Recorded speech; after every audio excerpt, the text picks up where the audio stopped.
దీని పేరు అగ్రి 82. ఇది ఎలాంటిదంటే దీన్ని చిన్నగా ఒకదాంతో కంపేర్ చేయొచ్చు. దాన్నే కూరలో ఉప్పు కానీ, ఉప్పు లేకుండా మనం ఏదైనా వంట వండుతామా? ఇది కూడా లేకుండా అసలు మనం ఏ మందు కూడా పిచికారీ చేయొద్దు, ఏ మందు కూడా భూమిలో వేయద్దు. ఇది చేసే పని ఏం లేదు కొత్తగా.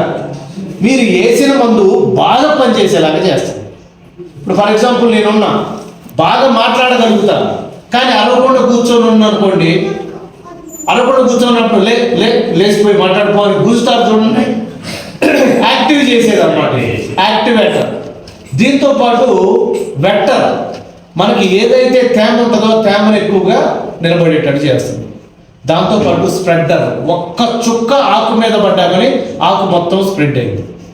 ఇప్పుడు చలికాలం, ఇప్పుడు చూడండి, చలికాలానికి మంచు రాత్రిపూట పడుతుంది. పొద్దున 9-10 దాకా మంచు ఉంటుంది. ఆ తర్వాత మంచు ఆరిపోతుంది. సాయంత్రం పూట మందు కొడతారు కొంతమంది. సాయంత్రం పూట మందు కొట్టేటప్పుడు 2-3 గంటలు కాగానే మంచు స్టార్ట్ అయ్యింది. అది కారిపోద్ది. అదే వర్షం పడితే కారిపోద్ది, గాలి వస్తే రాలిపోద్ది, ఎండ వస్తే ఆవిరైపోద్ది. కానీ మొక్కకు పూర్తి స్థాయిలో పట్టదు.